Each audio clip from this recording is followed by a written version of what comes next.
सर्वधर्माणां लीनं जयतु शासनं।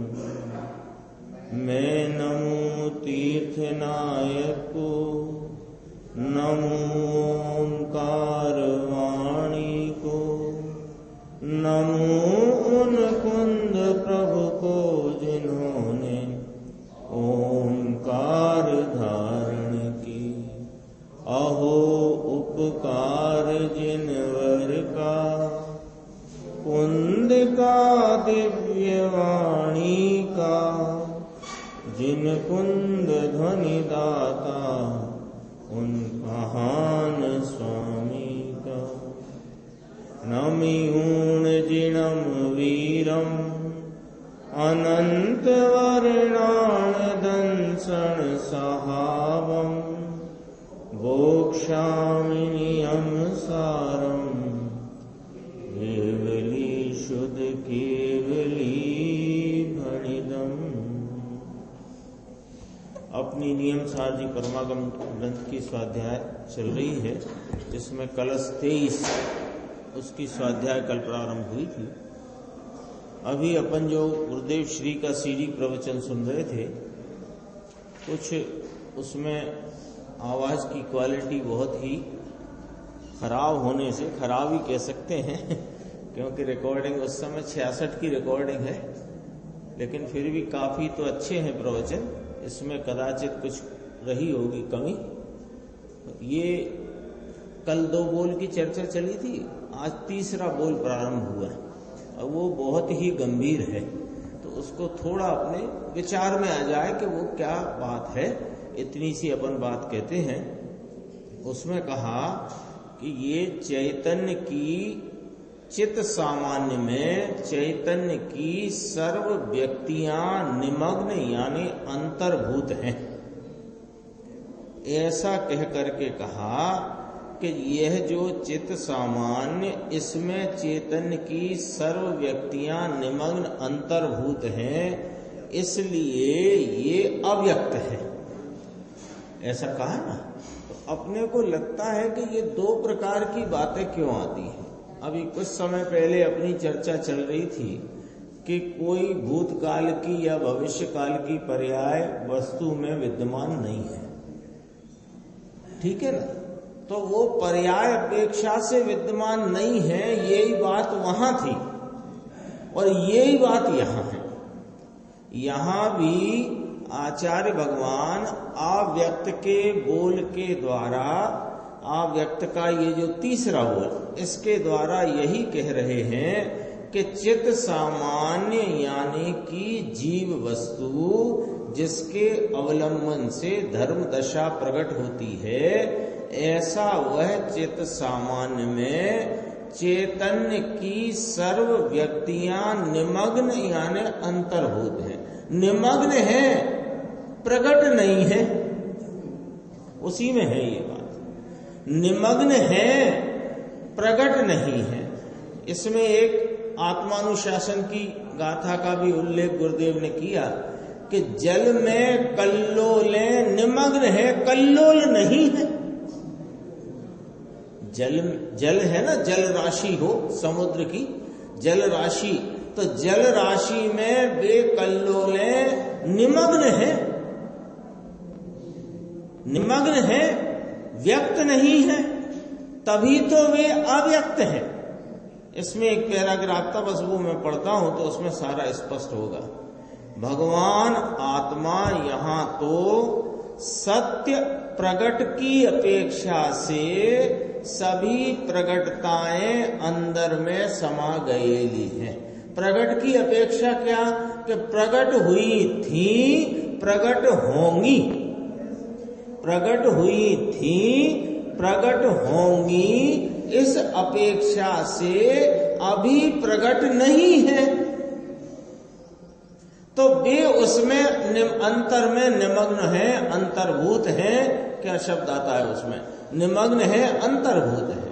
निमग्न तो समझ ही गए, निमग्न माने उसमें डूबी हुई है, डूबी हुई है यानी कि प्रकट नहीं है। कौन? कि जो अवस्थाएं प्रकट हुई थी, जो अवस्थाएं प्रकट होंगी, एक वर्तमान छोड़ देना, वर्तमान भी यदि इसमें डाल दिया तो फिर अव्यक्त कौन और व्यक्त कौन, ये सब गुरुदेव ने लिया है। अपन घर में पढ़ सकते हैं, यदि सुनने में स्पष्टता नहीं आई हो घर में पढ़ सकते हैं। देखो, सभी प्रकट की अपेक्षा से सभी प्रकटताएं अंदर में समा गई हैं, इतनी अपेक्षा से उसको सामान्य कहकर अव्यक्त कहने में आता है। सामान्य कहा, सामान्य क्यों कहा कि जो प्रकट है वो विशेष है और जो प्रकट नहीं है वो सामान्य है। ऐसे होता है ना, सामान्य और विशेष में परस्पर क्या है कि विरुद्धता है, कि सामान्य विशेष की विरुद्धता क्या है कि विशेष नहीं होने का नाम सामान्य है। अविशेष कहो, विशेष नहीं ऐसा कहो, इसका अर्थ क्या निकला? सामान्य। तो सामान्य कहकर अव्यक्त कहने में आता है जितनी पर्यायें। इसमें तो ये निकलती है बात कि भूतकाल में जितनी पर्यायें बीत गईं और जितनी भविष्य में होंगी, ये सब पर्यायें उसके वर्तमान में है कि नहीं, ये पॉइंट पकड़ना है बस। देखो, वस्तु की सत्ता है ना, कोई वस्तु हो, अपन यहां जीव वस्तु की चर्चा चलती है, तो जीव भी पदार्थ है, वस्तु है। वस्तु है तो वस्तु कैसी है कि द्रव्य पर्यायात्मक है। इसी को दूसरी भाषा में कहो तो सामान्य विशेषात्मक है। इसी को और भाषा में कहो कि नित्य अनित्य स्वरूप है। नित्य अनित्य स्वरूप कहो, उत्पाद व ध्रुव स्वरूप कहो, द्रव्य पर्याय स्वरूप कहो, सामान्य विशेष स्वरूप कहो, ये बात बराबर बैठती है ना। सामान्य विशेष कहो, नित्य अनित्य कहो, अथवा उत्पाद व ध्रुव कहो, अथवा द्रव्य पर्याय रूप कहो, ठीक है। अब सामान्य विशेष में जो विशेष है वो पर्याय है और सामान्य है वो अपर्याय है, वो अपर्याय है। तो वो पर्याय नहीं है। द्रव्य और पर्याय की जो शब्द आता है उसमें जो पर्याय है वो द्रव्य नहीं है और द्रव्य है वो पर्याय नहीं है। विशेष और सामान्य में कहो तो जो विशेष है वो सामान्य नहीं है और सामान्य है वो विशेष नहीं है। हो गई बात स्पष्ट? तो ये जो भूतकाल में जितनी पर्यायें बीत गई हैं और जितनी भविष्य में होंगी, ये सब पर्यायें वर्तमान में है कि नहीं, बस इसका प्रश्न अपने को यहां जवाब चाहिए। ये जवाब चाहिए। ये जवाब आपके अंदर से उठ करके यदि आ गया तो ये पूरा बोल समझ में आ गया। अरे पूरा बोल नहीं, द्रव्य पर्याय का पूरा नक्शा समझ में आ गया। ये अंदर से जवाब आना चाहिए। अपन ने सुना है, समझा है, विचार किया है, तो फिर उसका जवाब आना चाहिए ना अंदर से। क्या कहते हैं कि वर्तमान किसे कहना? द्रव्य पर्याय कहा ना अपन ने, द्रव्य पर्याय स्वरूप है वस्तु। तो द्रव्य पर्याय स्वरूप का अर्थ है कि ध्रुवपने अनादि अनंत रहा हुआ द्रव्य वर्तमान पर्याय में प्रकट है। तो वर्तमान पर्याय में जो प्रकट है उस वर्तमान से अलावा जो है वो अप्रकट है। तो वर्तमान पर्याय व्यक्त है और भूत भावी की पर्याय अव्यक्त है। ठीक है ना? तो इसमें से कई बार ऐसा तर्क निकाला जाता है कि देखो साहब, यह जीव, यह आत्मा तीन काल की पर्यायों को पीकर बैठा है, लिखा है अव्यक्त के तीसरे बोल में। कि चैतन्य की सर्व व्यक्तियां आत्मा में निमग्न हैं, अंतर्भूत हैं, ऐसा करके लिखा है। अरे निमग्न अंतर्भूत है, उसका अर्थ तो समझो। निमग्न है, अंतर्भूत है, माने वे निमग्न है, प्रकट नहीं है। और जो प्रकट है उसका नाम पर्याय है, और जो प्रकट नहीं है उसका नाम द्रव्य है। हो गई ना बात स्पष्ट। द्रव्य, पर्याय, सामान्य, विशेष, उत्पाद, वय, ध्रुव, नित्य, अनित्य, कहीं से घटाओ तो जो अनित्य है वो नित्य नहीं, जो पर्याय है वो द्रव्य नहीं, जो विशेष है वो सामान्य नहीं, जो द्रव्य है वो उत्पाद, वय नहीं। तो जो पर्याय है वो पर्याय है, और जो पर्याय नहीं है वो अपर्याय है। तो इसमें जीव में, आत्मा में भूत भावी की पर्यायें जो भूतकाल में हो गई और भविष्य में होंगी, क्या वे पर्याय रूप हैं? नहीं है ना। निर्मल भाई साहब कह रहे हैं नहीं है। मुकेश भाई साहब आप क्या कहते हो, हैं कि नहीं है? जो भूतकाल की पर्याय हैं और भविष्य में पर्याय होंगी, वे वर्तमान में हैं कि नहीं है? नहीं है ना। यशवंत भाई साहब भी कह रहे हैं नहीं है। सौरभ भाई साहब अभी अभी आए हैं, ये सुनेंगे तो ये भी जो कहेंगे अपन इनसे सुनेंगे। क्या मतलब निकला? भूतकाल की पर्याय नहीं है और भावी की पर्याय नहीं है। नहीं है माने वे अपर्याय है, अपर्याय है माने वे द्रव्य है। तो द्रव्य अव्यक्त है और पर्याय व्यक्त। तो कौन पर्याय रह गई? वर्तमान पर्याय। ये गुरुदेव श्री फरमाते हैं, देखो भूतकाल में जितनी पर्यायें बीत गई और जितनी भविष्य में होंगी, ये सब पर्यायें उसके वर्तमान में है कि नहीं? प्रश्न किया गुरुदेव ने, तो खुद ही जवाब देते हैं प्रकट तो है नहीं, प्रकट तो है नहीं। तो फिर क्या कहना इनको कि वर्तमान में वस्तु में इसमें अंतर्निमग्न है, अंतर्निमग्न है, वस्तु में अंतर्निमग्न है।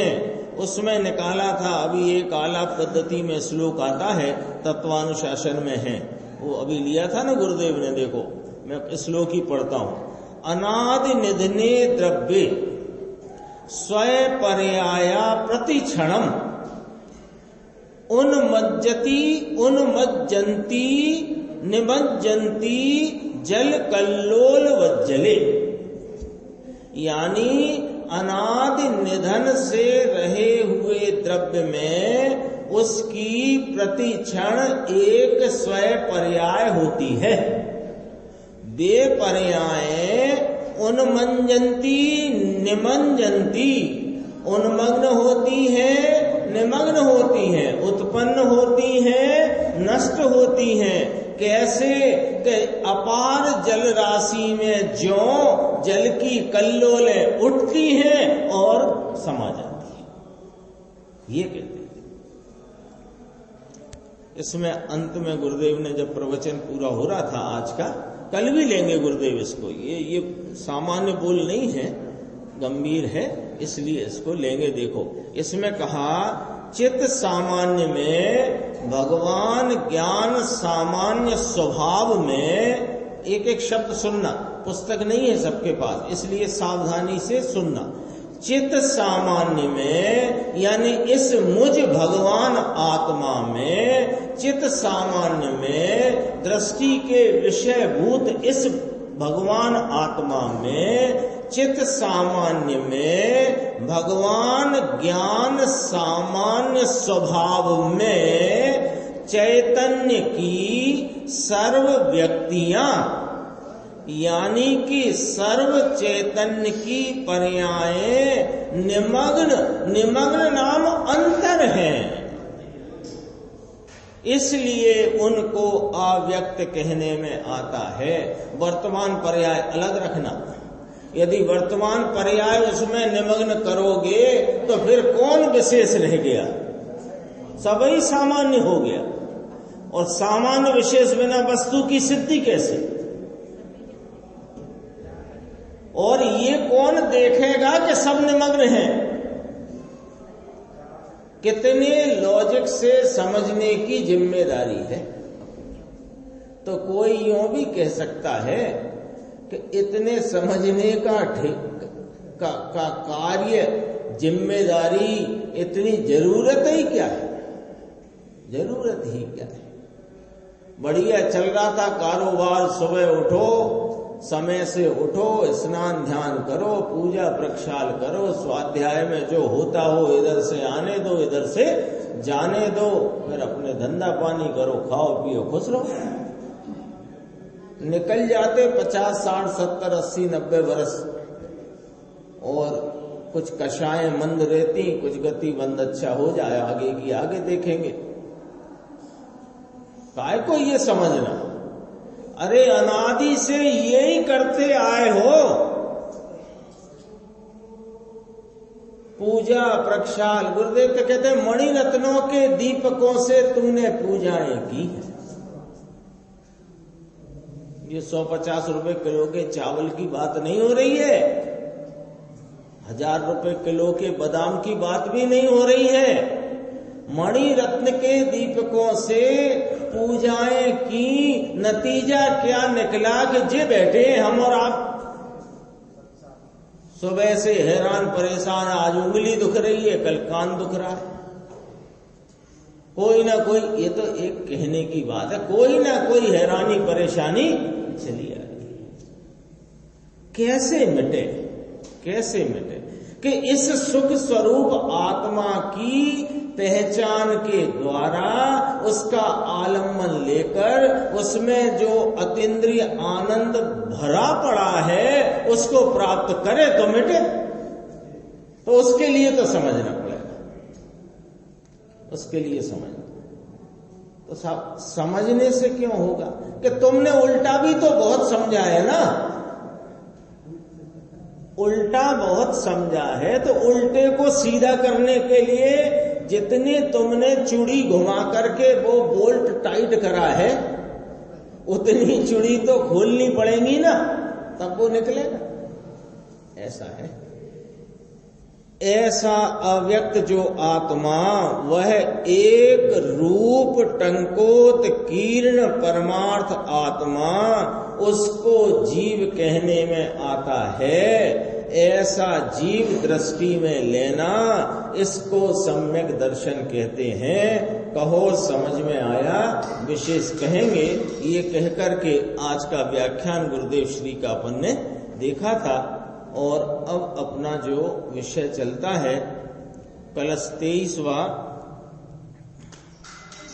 जिसमें अपन ने कल प्रारंभ हुआ था, थोड़ी ही चर्चा हुई थी, पेज नंबर 281 से अपन जरा संक्षेप में देख लेते हैं।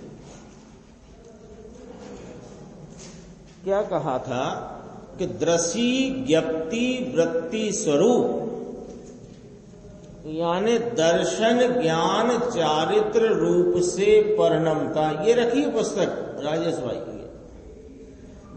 दर्शन ज्ञान चारित्र रूप से परिणमता, ऐसा जो एक ही। अब जरा वो देखो, ये चैतन्य सामान्य रूप निज आत्म तत्व, वह मोक्ष का प्रसिद्ध मार्ग है। देखो, मार्ग की व्याख्या करी तो कैसे करी? सम्यक दर्शन ज्ञान चारित्राणी मोक्ष मार्ग, सबको पता है। जैन होए और ये ना पता होए तो वो क्या कहना है? दर्शन ज्ञान चारित्र रूप से परिणमता। तो यहां क्या कहना कि दर्शन ज्ञान चारित्राणी मोक्ष मार्गा, सम्यक दर्शन, सम्यक ज्ञान, सम्यक चारित्र ही मोक्ष मार्ग है। सो इस मोक्ष मार्ग में परिणमता है कौन?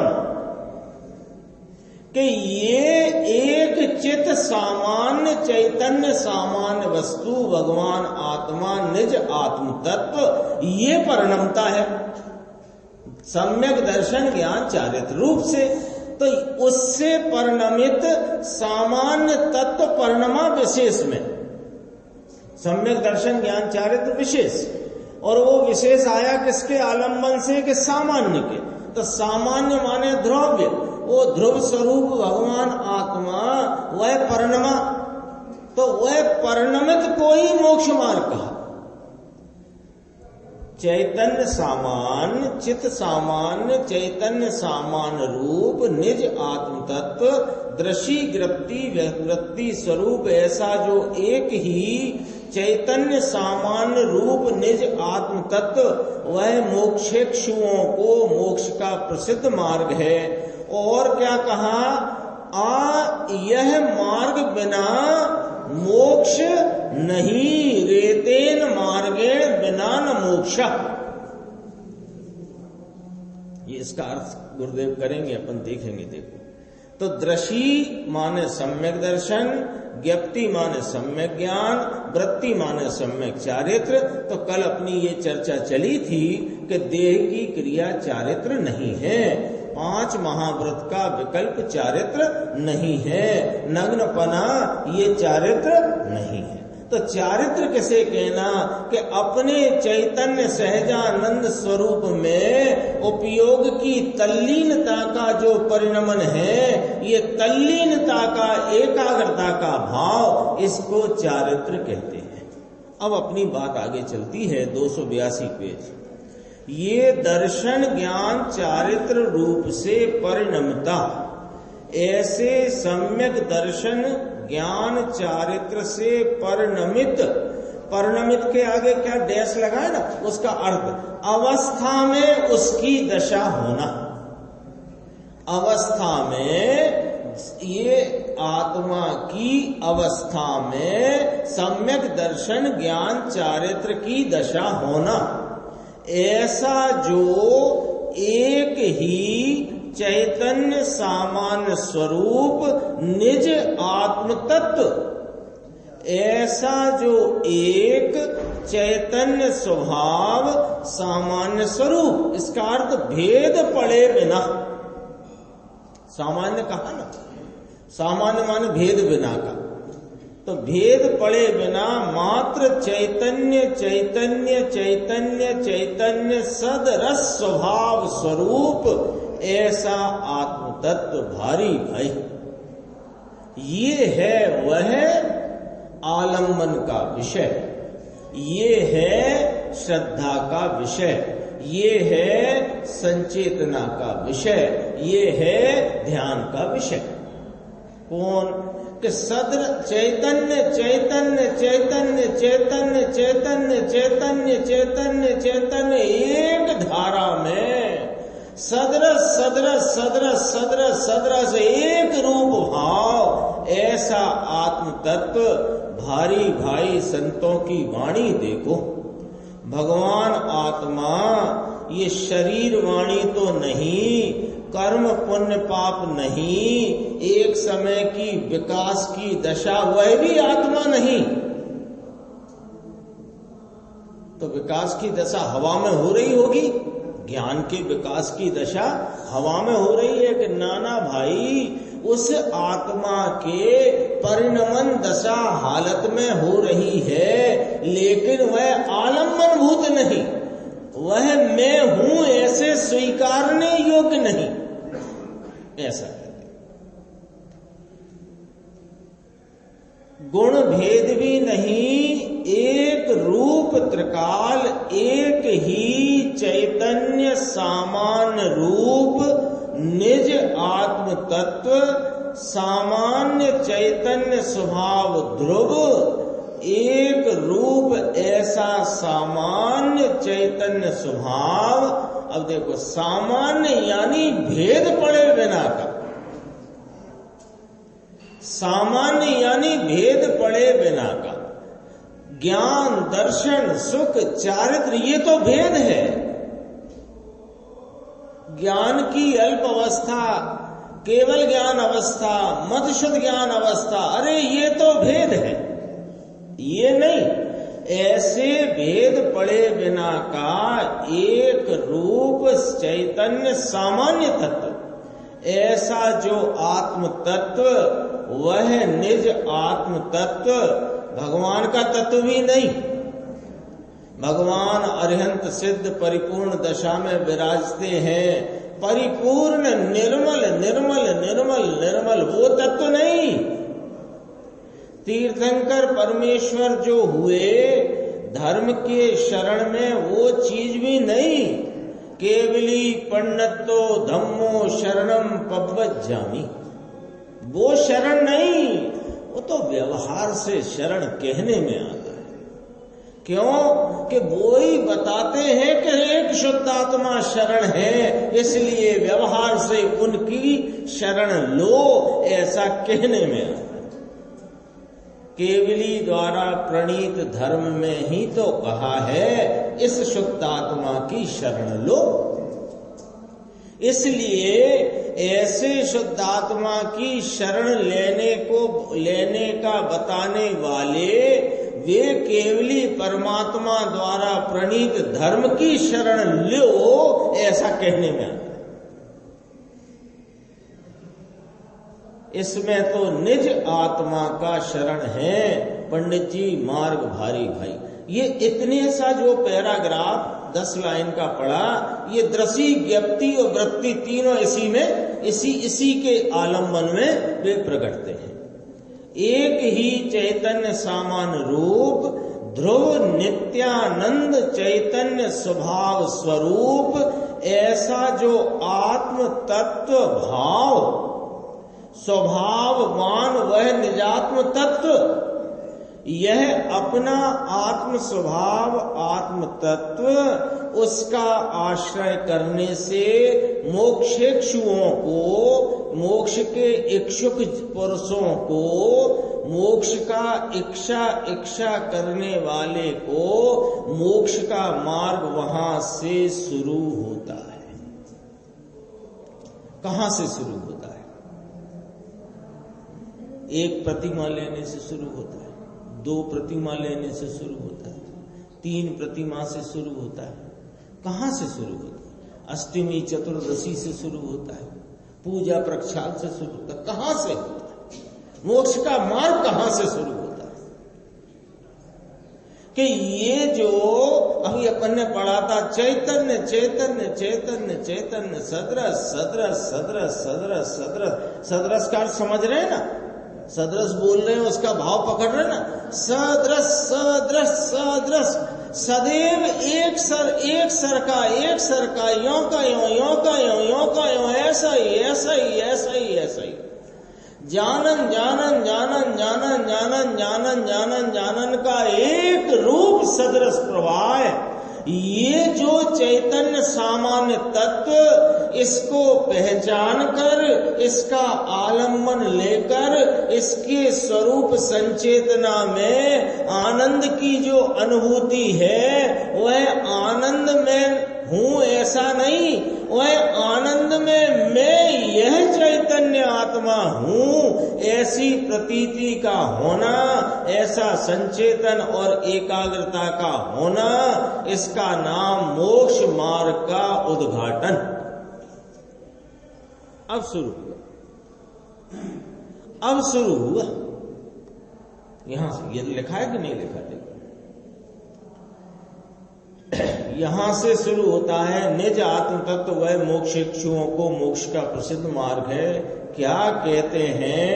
घनी मार्मिक बात है, बहुत मार्मिक बात है। अनंत काल में उसने माने हम सब की बात है ना, अनंत काल में उसने निज आत्म तत्व का शरण लिया ही नहीं। ऐसे तो मांगलिक में कहते हैं अरिहंता शरणम सिद्धा शरणम साहू शरणम केवली पंडितो धम्मो शरणम। मांगलिक आता ना, ऐसा आता है। ये तो व्यवहार की बात है। भगवान निश्चय से तो अपना ध्रुव चैतन्य मूर्ति भगवान यह निज शरण है। समझ में आया? निज आत्म तत्व, अपना निज स्वरूप, त्रकाल अस्ति सत्ता मात्र शुद्ध स्वभाव का भंडार भगवान। कितनी महिमा की है धर्मात्माओं ने। क्यों? क्योंकि उस महिमामान पदार्थ को देखा जाना अनुभव किया है, उसका आस्वादन किया है, तो महिमा करते अघाते नहीं। आप जाओ कहीं अशोकनगर से बाहर और कोई शादी ब्याह में कहीं कोई अवसर पे ऐसी कोई अद्भुत कोई मिठाई खाने मिले और फिर लौट के घर में आओ और जो घर के सदस्य नहीं गए हों फिर उन्हें सुनाओ, तो सुनाते सुनाते मन नहीं भरता। ऐसे ऐसी ऐसी ऐसा ऐसा ऐसा, तो ये स्वाद लिया है ना जिन धर्मात्माओं ने ऐसे अद्भुत अपने चैतन्य आनंद स्वरूप का परिणति में आस्वादन किया है, तो वे कहते कहते अगाते नहीं। ऐसी चीज है। देखो, यह आत्म तत्व ये ही मोक्ष का प्रसिद्ध मार्ग है, अर्थात इसके आश्रय से उत्पन्न होता है वह मोक्ष मार्ग है। भारी झीणी बात भाई। झीणी बात क्या है कि जिसके आश्रय से मोक्ष मार्ग उत्पन्न होता है वो आश्रय भूत तत्व को ही मोक्ष मार्ग कहने में आया। ये बात झीणी है, सूक्ष्म है। अंदर आत्मा जो वस्तु है, वस्तु अनादि अनंत यानी आदि और अंत बिना की, और उसका स्वभाव ज्ञान आदि सामान्य चैतन्य, सामान्य यानी एक रूप स्वरूप, ऐसा सामान्य स्वभाव रूप जो आत्म तत्व है वह मोक्ष की इच्छा वाले जीव को वह ही आत्म तत्व का शरण हुआ, यही मोक्ष मार्ग है। हम तो तेरी शरणागत आए, ऐसे आता है भजन आता है, तो शरणागत आए, तो ये जो अपना चैतन्य सामान्य एक रूप अभेद भेद बिना का जो चैतन्य आनंद का भंडार भगवान, इसकी शरण में आया सोई ये मोक्ष मार्ग है। शरण में आया ये मोक्ष मार्ग है। लियो यहां कहें कि दो मोक्ष मार्ग है। लोग कहते हैं ना दो मोक्ष मार्ग, इसकी तो यहां ना पाड़ते हैं कौन? पद्म प्रमलधारी देव, आचार्य कुंद कुंद देव, सीमंदर भगवान, महावीर स्वामी, इन सब ने ना पाड़ दी। ये बात का किसकी है? गुरुदेव श्री की है कि नाना पद्म प्रमलधारी देव ने कही। उन्होंने क्यों कही कि कुंद कुंद आचार्य ने टीका करी, वो सूत्र रचा, तो उसकी टीका करी पद्म ब्रह्मधारी देव ने। सूत्र रचा, वो कहां से रचा कि सीमंदर भगवान की देशना सुन के आए थे, सो रचा।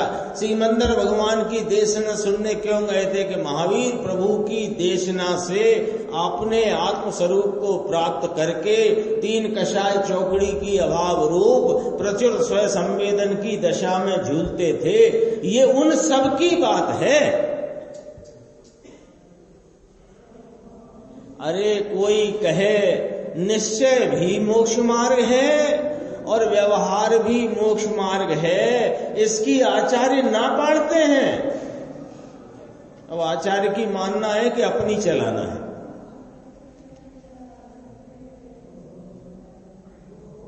पद्म प्रमलधारी देव संत जंगलवासी थे। मुनि तो पहले जंगल में ही रहते थे। समझ में आया? महा आनंद स्वरूप में मस्त, बाहर में नग्न दशा और वस्त्र का एक टुकड़ा भी नहीं, ऐसी दशा संतों की थी। ये जंगल में रहते थे, वीतराग मार्ग में, दूसरे मार्ग में नग्न रहे वो मार्ग नहीं होता भाई। क्या कह दिया, क्या कह दिया? नग्न रहना वो मुनिपना नहीं, वीतराग मार्ग में रहते हैं वो नग्न ही होते हैं, ऐसा। यानी वीतराग मार्ग क्या?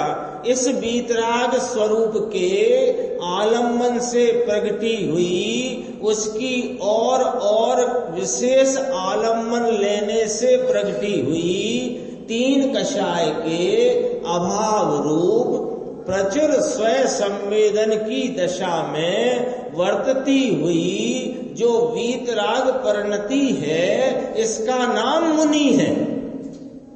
और ये नग्न ही होते हैं, ऐसे करके है।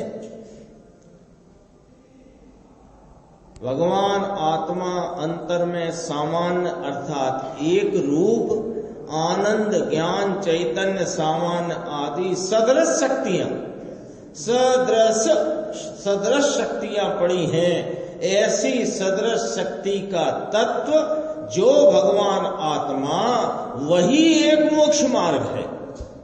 ये प्रतिपादन की शैली की विशेषता देखो कि ये जो सामान्य तत्व एक रूप चैतन्य अभेद अपना ज्ञान आनंद का भंडार भगवान, ये जो दर्शन ज्ञान चारित्र से परिणित है, इसी को मोक्ष मार्ग कहा। ये प्रतिपादन की शैली तो देखो आचार्य परमात्मा की, देखो। अर्थात उसका आश्रय करने से मोक्ष मार्ग उत्पन्न होता है। भारी बात है, श्लोक है, देखो अंदर श्लोक है। पूछते हैं श्रोता से, पुस्तक रखी है कि नहीं भाई? बिना पुस्तक के बात समझ में नहीं आएगी, इसलिए कहते हैं। नीचे अपन चलते हैं आगे थोड़ा सा, देखना ये पेज नंबर 284, थोड़ी सी चर्चा और है इसमें। यह मार्ग बिना मोक्ष नहीं। अभी तो मार्ग क्या है बता दिया कि यह एक अपना सामान्य स्वरूप चैतन्य सदृश भगवान आत्मा, इसकी प्रतीति, इसका अनुभव, इसमें लीनता, ऐसी परिणति से परिणित जो एक चैतन्य सामान्य तत्व है, यही मोक्ष मार्ग है। ये अस्थि करी। अब कहते हैं इस मार्ग बिना मोक्ष होता ही नहीं। जाओ तो अभी कोई के निश्चय व्यवहार दो होते हैं। उन्होंने कहा कि यहाँ क्या सिद्ध करते हैं कि स्वरूप को से परिणित, स्वरूप अपना चैतन्य सामान्य, उससे परिणित दर्शन ज्ञान चारित्र की परिणति ही मोक्ष मार्ग है। इसके सिवाय कोई अन्य मार्ग से मोक्ष होता नहीं। यानी देव गुरु शास्त्र की श्रद्धा के राग से मोक्ष होता नहीं, शास्त्र के ज्ञान से मोक्ष होता नहीं, और 5 महाव्रत के विकल्पों से मोक्ष होता नहीं, ये कहना है। देखो, रेतेन मार्गेण बिना न मोक्षः, संस्कृत में है व्यवहार से मोक्ष मार्ग नहीं।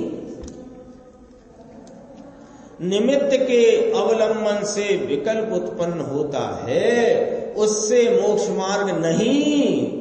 अपने निज स्वभाव के अवलंबन से निर्विकल्प वीतरागी पर्याय उत्पन्न होती है, वह मोक्ष मार्ग एक ही है। समझ में आया? ये 13वीं गाथा।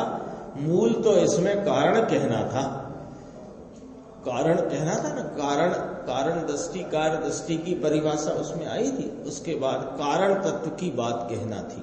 तो कारण यहाँ चैतन्य सामान्य कहा, कारण दृष्टि कारण दर्शन उपयोग, ये 13वीं गाथा में आया है ना विषय।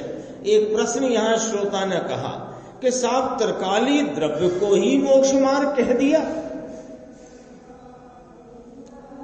आपकी तो बातें ही हमें समझ में ही नहीं आती। कभी तो मोक्ष मार्ग पर्याय है, ये आत्मा बंद मोक्ष को करता नहीं। ये मोक्ष मार्ग और मोक्ष पर्याय होने से उपादेय नहीं, आश्रय, उपादेय माने आश्रयभूत नहीं। फिर आपने इस त्रिकाली द्रव्य को मोक्ष मार्ग कह दिया, ये क्या बात है? कि सुनो, ये मार्ग ही है, ये त्रिकाली द्रव्य मार्ग है। क्यों? कि जिसके आलम्बन से मार्ग प्रकट है उसे मार्ग कह दिया। इसमें कौन सी गलत बात की है? इसका आश्रय करने का अर्थ है कि ये ही मोक्ष मार्ग है। जगत को सत्य बात सुननी मुश्किल पड़ गई है, दुर्लभ हो गई है, और समझना और अंतर में रुचि करना और फिर परिणमन होना, ये तो अलौकिक बात हो गई है। बोलो साहब, सुनना मिलना मुश्किल, दुर्लभ हो गया है, और सुनने मिले फिर समझना, और समझकर फिर उस प्रकार की उस तरफ की रुचि होना, फिर रुचि होकर के अंतरंग में परिणमन होना, अलौकिक बात है। वीतराग सर्वज्ञ परमेश्वर त्रिलोकनाथ ऐसा कहते हैं कि भगवान देखो, आत्मा को भगवान तरीके ही संबोधन करते हैं। 72 गाथा समय सार जी, जिसकी टीका में आचार्य अमृतचंद स्वामी ने सब जगत के जीवों को भगवान आत्मा कहकर संबोधित किया। भगवान देखो, आत्मा को भगवान तरीके ही संबोधित करते हैं। तेरा सामान्य त्रिकाली स्वभाव, पर्याय यानी विशेष अवस्था बिना का,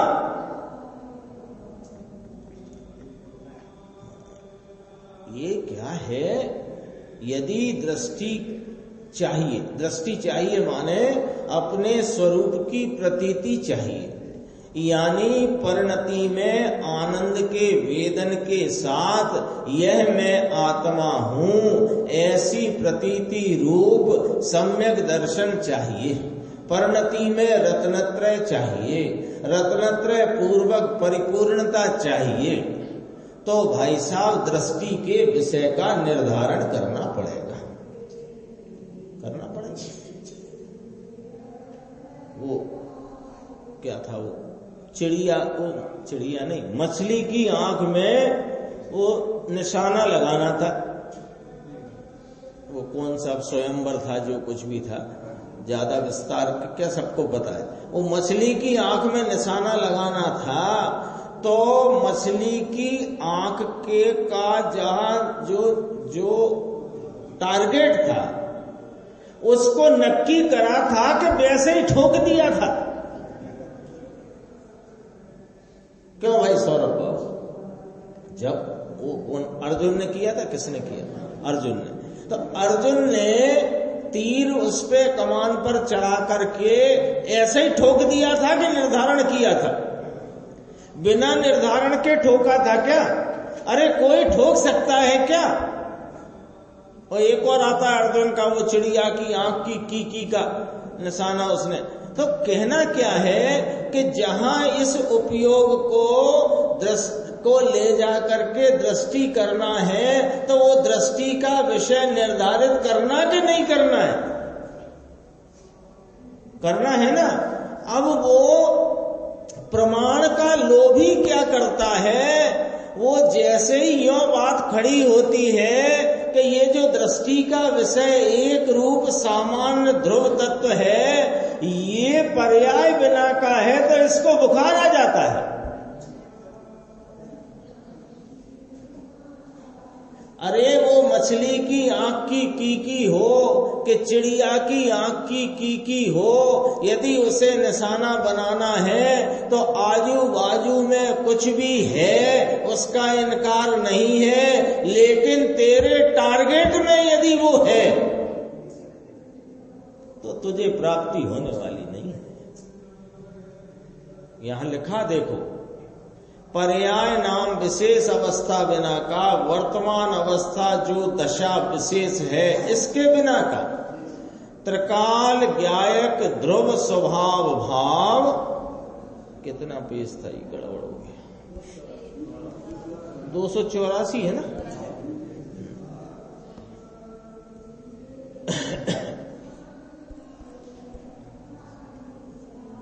देखो, त्रिकाल ज्ञायक ध्रुव स्वभाव भाव चैतन्य सामान्य दर्शन उपयोग आदि आदि ऐसे सामान्य स्वभाव रूप आत्म तत्व ये ही एक मोक्ष का मार्ग है। 3 बातें ली, त्रिकाल सामान्य स्वभाव ये शक्ति, ये आत्म तत्व शक्तिवान, और इसके आश्रय से मोक्ष मार्ग प्रकट हुआ, ये पर्याय है। द्रव्य गुण और पर्याय तीनों आ गए। ये फिर क्या कहा, ये अपने 23वें कलश की चर्चा यहाँ पूर्ण होती है और आगे अपनी 14वें नंबर की गाथा का स्वाध्याय प्रारंभ होगा।